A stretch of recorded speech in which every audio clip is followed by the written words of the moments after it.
Hallo und schön, dass ihr wieder dabei seid. Ich habe mir gedacht, ich versuche mal was Neues. Vielleicht wird es eine kleine Serie. Auf jeden Fall haben wir jetzt erstmal die erste Folge. Ich möchte ganz gerne Formel 1 Autos vorstellen aus der ganzen Geschichte der Formel 1 von damals bis heute, die eine besondere Story haben. Vielleicht nicht unbedingt die Weltmeisterautos oder die absolut dominierenden Autos, sondern einfach irgendwelche besonderen Geschichten oder einfach Autos, die mir ganz besonders gefallen haben. In Assetto Corsa haben wir ja eine unglaubliche Vielfalt an verschiedenen Mods und Fahrzeugen, die uns zur Verfügung stehen. Und ich habe halt mal geguckt, was man alles so findet. Und ich dachte mir, ich fange heute mal an mit dem Honda RA300. Der Honda ist eigentlich ein typisches Beispiel für das, was ich hier mal so zeigen möchte. Der kam gegen Ende der Saison 1967 zum Rennen in Monza. Die Saison bis dahin hat Honda mit dem Vorgänger bestritten, mit dem RA273.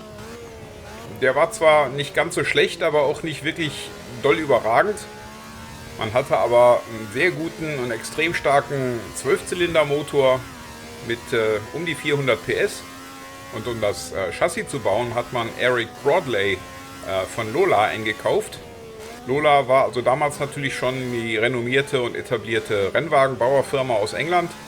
Und dem ist es also gelungen, mit diesem Chassis was Hervorragendes auf die Beine zu stellen. Man sagt, das ist vom Gesamtgewicht die Hälfte gewesen von dem, was der Vorgänger gehabt hat. Weil das Chassis eben bei Lola, von Lola oder von dem Lola Ingenieur gebaut wurde, hat man das Ganze eben Hondo Lola genannt damals. Ja, und jetzt trat Honda also in Monza das erste Mal an mit diesem Fahrzeug. John Surtees war der Fahrer, den hatte man also zuvor von Ferrari eingekauft. Der saß also jetzt in dem neuen Honda RA300 und ja, ich will natürlich nicht das ganze Rennen erzählen, das ist dann doch ein bisschen langwierig, aber das Finale der ganzen Geschichte, das ist das Entscheidende. Eigentlich war hier in Führung der Jim Clark mit seinem Lotus 49, der damals der absolut überragende und überlegene Fahrer war im überragenden und überlegenen Auto.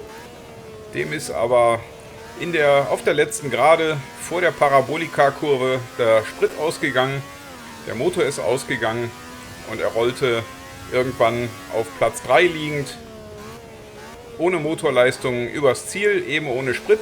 Und Jack Brabham in seinem eigenen Brabham und John Surtees hier im Honda RA300, die duellierten sich von der Parabolika bis zur Ziellinie.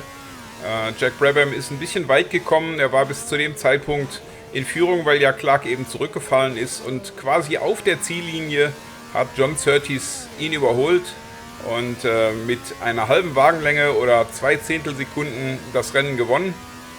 Das galt für lange, lange Zeit als der knappste Zieleinlauf in der Formel 1 ever.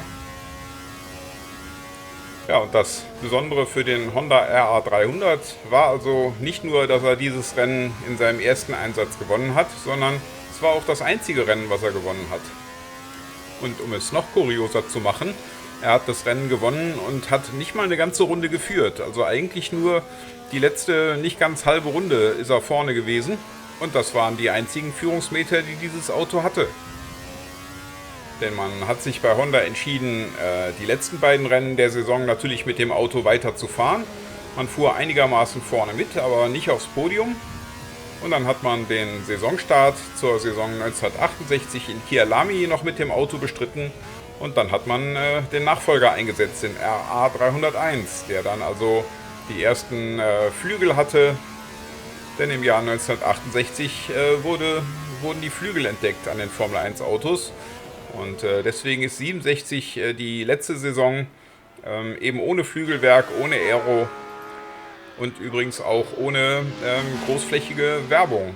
Denn auch die wurde 1968 erst erfunden, indem der Lotus 49 dann irgendwann Zigarettenwerbung hatte, die Lackierung komplett geändert hat.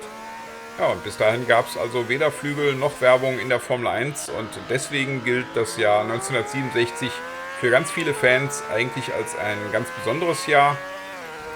Und für die Sim-Racing-Fans ist es deswegen ein besonderes Jahr, weil die Rennsimulation Grand Prix Legends genau diese Saison 1967 quasi zum Inhalt hatte. Die ganzen Autos und die Strecken, die damals gefahren wurden. Und diese Rennsimulation gilt für die meisten Fans heute immer noch als die Krönung des Sim-Racings.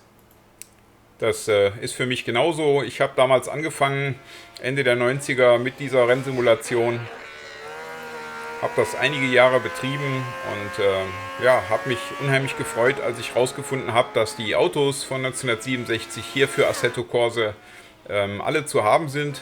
Sogar noch ein paar mehr, die damals bei Grand Prix Legends nicht enthalten waren. Und dieser Honda ist also bei Grand Prix Legends ein Teil des Starterfeldes gewesen und auch jetzt bei Assetto Corsa. Der Mod, aus dem dieses Auto stammt, heißt demnach auch GPL 1967 und stammt von Buzzer, dem gleichen Modder, der auch schon viele andere Autos gemacht hat, die wir zusammen in der Renngemeinschaft schon gefahren sind. Und die genießt also bei vielen Simracern in Assetto Corsa einen extrem hohen Stellenwert, lassen sich extrem gut fahren. Und ich kann also auch sagen, dass die Autos aus diesem heutigen Assetto Corsa Mod ein bisschen von der Giftigkeit und von diesem Ritt auf der Rasierklinge verloren haben. Nicht, dass das schlecht wäre. Ich habe den Eindruck, dass die Autos viel besser fahren, wie das, was man früher so hatte. Da mögen vielleicht Hardcore-GPL-Fans jetzt aufschreien, aber die Autos in Grand Prix Legends früher, die waren extrem quer, hatten also sehr wenig Grip, ein sehr fragiles Fahrverhalten. Und jetzt hat man hier hingekriegt mit diesen Autos, dass die also doch einen ordentlichen Grip haben, dass man hier Drift sehr gut abfangen kann, dass die Autos einfach wunderbar fahren, aber eigentlich nichts von ihrer Charakteristik verloren haben. Und ich glaube, das ist kein Geheimnis, wenn ich sage, dass das für mich nach wirklich vielen hunderten Autos, die ich probiert habe in Assetto Corsa, für mich die absolute Krönung ist, diese Autos zu fahren. Nicht nur wegen meiner Vergangenheit mit Grand Prix Legends, aber diese Autos fahren einfach wie ein Traum. Und den Honda habe ich jetzt hier als erstes vorgestellt, weil der besonders viel Spaß macht. Er ist von seiner Charakteristik nicht der schnellste aus diesem ganzen Mod, aber ich glaube, um schnelle Rundenzeiten zu fahren, hilft das einfach, wenn man die Autos liebt und wenn man Spaß daran hat, damit zu fahren. Und das ist bei diesem Honda auf jeden Fall so. Dieser absolute Granatenklang von dem Motor mit den 12 Zylindern ist einfach der absolute Wahnsinn. Das Auto ist vergleichsweise leicht zu beherrschen. Ihr habt ja vielleicht in den anderen Videos gesehen, die vor einigen Tagen erschienen sind, dass ich mit meiner Renngemeinschaft vorher historische GTs gefahren bin. Und ich kann, glaube ich, mit Fug und Recht behaupten, dass dieser Formel 1, trotzdem, dass er viel mehr Leistung hat und viel weniger Gewicht, dass er sich einfach noch viel einfacher fahren lässt. Und ich kann also jedem von euch empfehlen, den Mod mal runterzuladen. Ich werde euch den Link zu dem Mod natürlich unter dem Video hier wieder einblenden.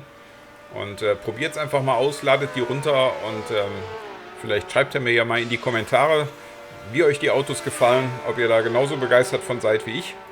Bin gespannt, was ihr sagt. Das soll es jetzt erstmal für dieses kleine Feature gewesen sein. In der nächsten Ausgabe wird eine andere Ära und ein anderes Formel 1 Auto vorgestellt. Da werden wir ein bisschen jünger, bevor ich dann vielleicht später nochmal irgendwann zum Jahr 1967 zurückkomme. Und ich hoffe, ihr seid auch weiterhin wieder dabei und ich sage dann bis zum nächsten Mal. Ciao, ciao!